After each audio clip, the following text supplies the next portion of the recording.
Bonjour à tous, jeune et pétulant bambin.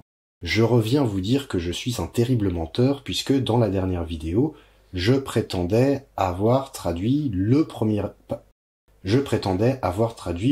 paragraphe de notre texte. Ce ne fut pas le cas. Je pensais que le cours avait assez duré, c'est-à-dire 1 heure.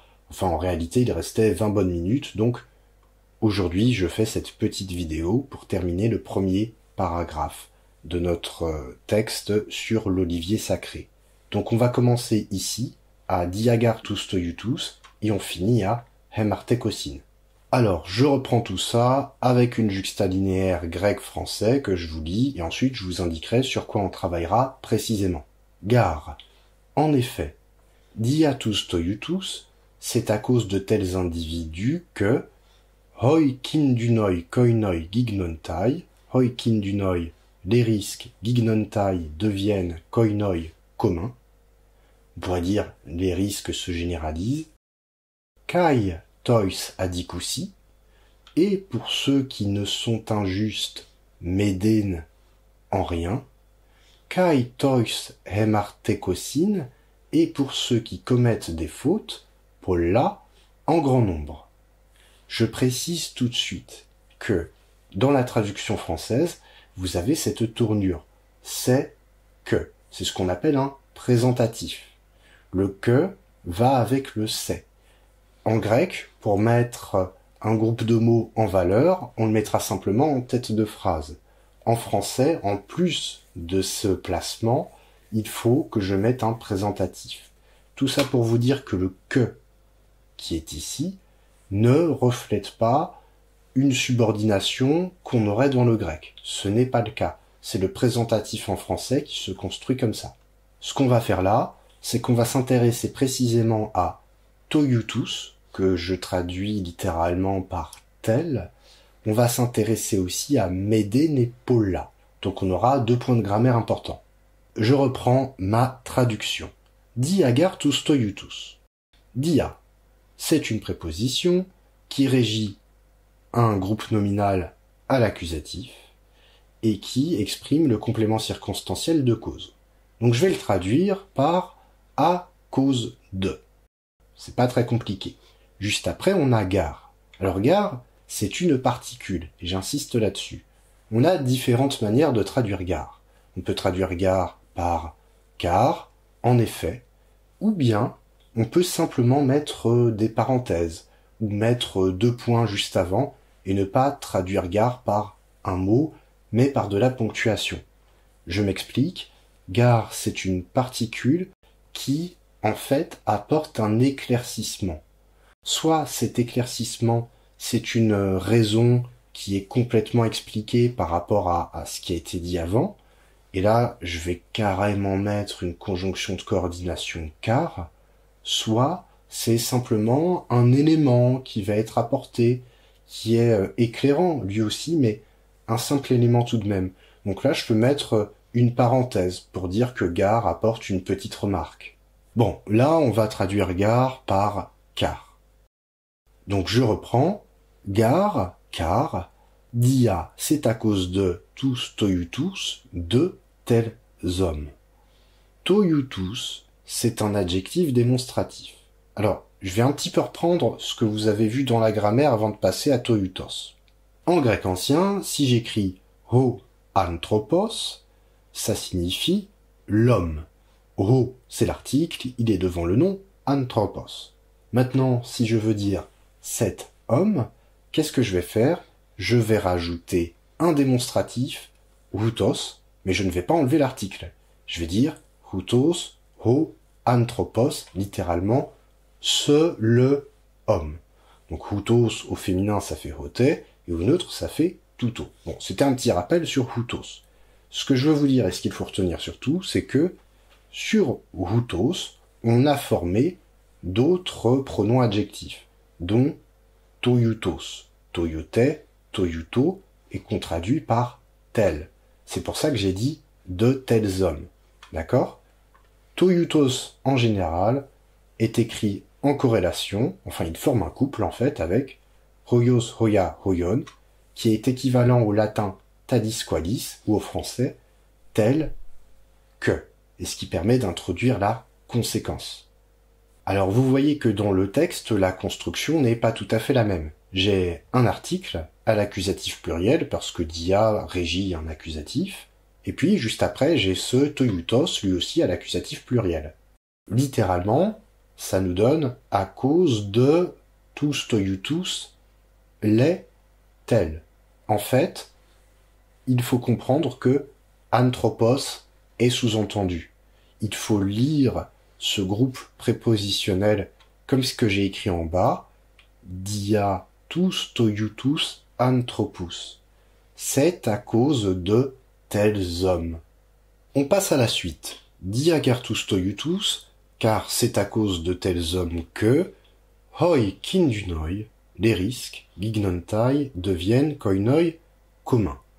Qu'est-ce que j'ai ici? J'ai ho kindunos, qui signifie le danger, le risque, et qui est au nominatif pluriel. C'est donc le sujet de gignomai à la troisième personne du pluriel dans mon texte, bien sûr.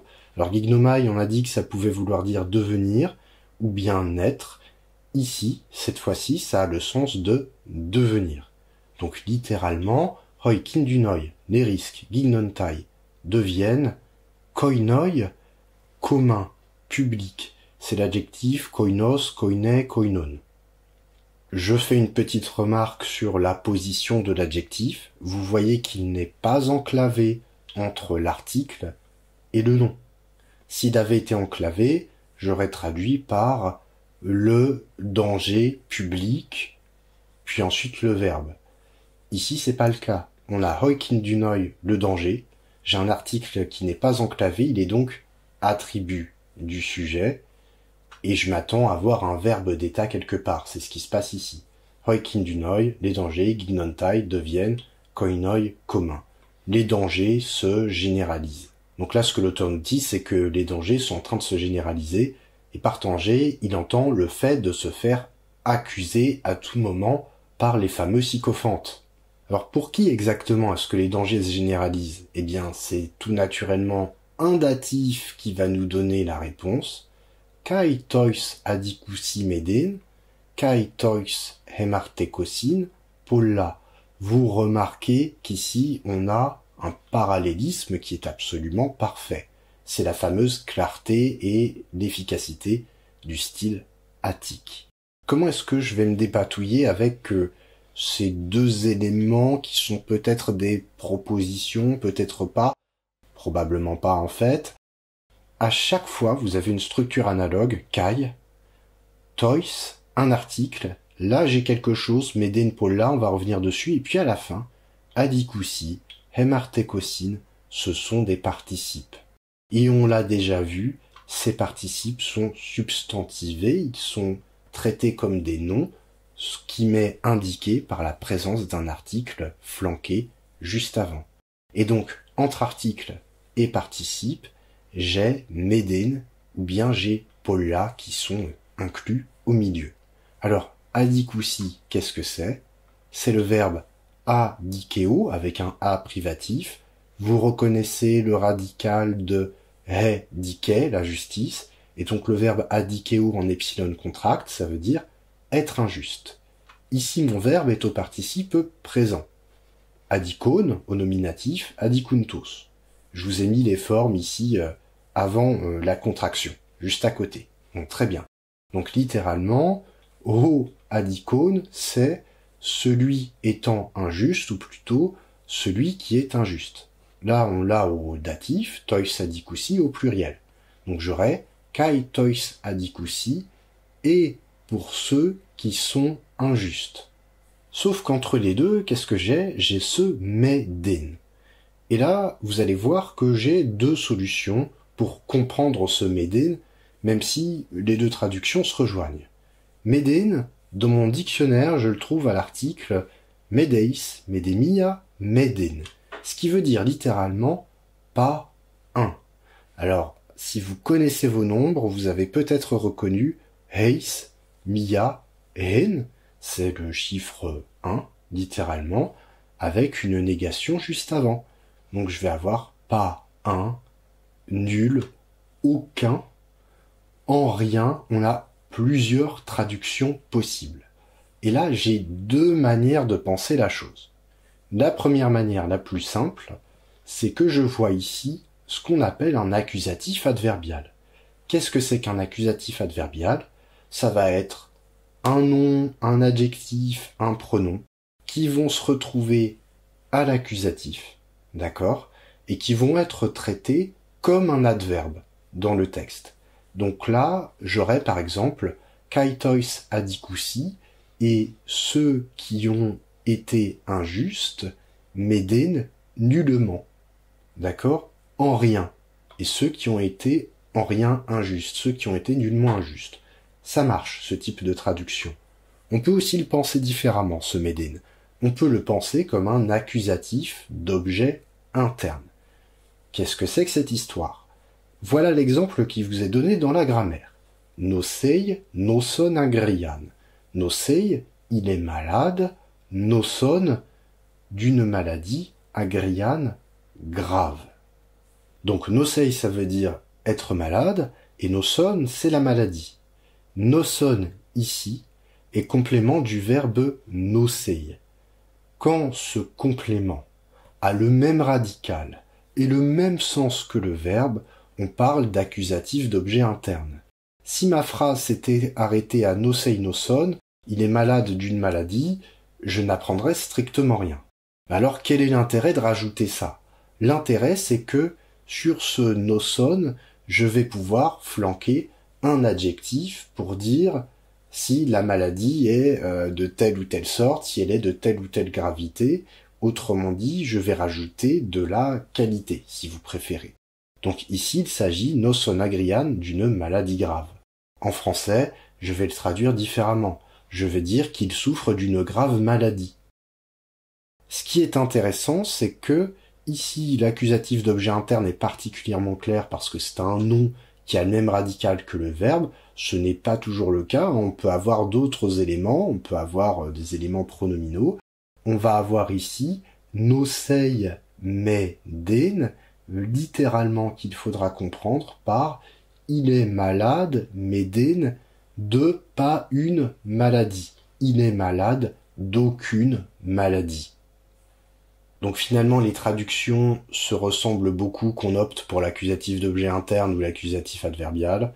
Je peux dire pour kaitois adikusi m'eden et pour ceux qui n'ont en rien été injustes, et pour ceux qui ne sont en rien injustes, comme je peux dire et pour ceux qui n'ont commis aucune injustice.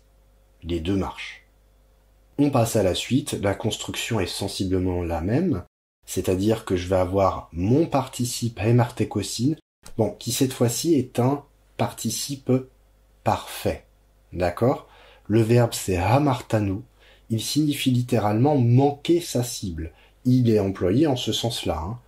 Il peut aussi vouloir dire commettre une faute, de façon métaphorique finalement. Commettre une faute. Donc ce verbe, quand je le mets à l'indicatif parfait, j'obtiens hemarteka, j'ai cette forme-là, et au participe parfait, j'ai la forme hemartekos, hemartekotos, au masculin. Là, on l'a au datif comme adikusi. Ce participe, je peux considérer qu'il a un complément polla. Polla, c'est pareil, je peux l'imaginer de deux manières. Je peux dire que c'est un accusatif adverbial, ce qui veut dire en grand nombre ou beaucoup. Ça donnerait kaitois hemartekosin polla, et pour ceux qui ont commis beaucoup de fautes, ou bien je pourrais le considérer comme un accusatif d'objet interne, en estimant que pollus, pollen, pollu, ici se trouve à l'accusatif pluriel et au neutre en fait, polla, ce que je peux traduire littéralement par beaucoup de choses, et en partant du principe que polla porte le sens qui est indiqué par le verbe, ça voudrait dire beaucoup de fautes. Donc j'aurais kai tois hemartekosin, et pour ceux qui ont commis des fautes, polla, en grand nombre de fautes. Et pour ceux qui ont commis un grand nombre de fautes. Allez, cette fois c'est terminé, on se voit la prochaine fois pour le deuxième paragraphe.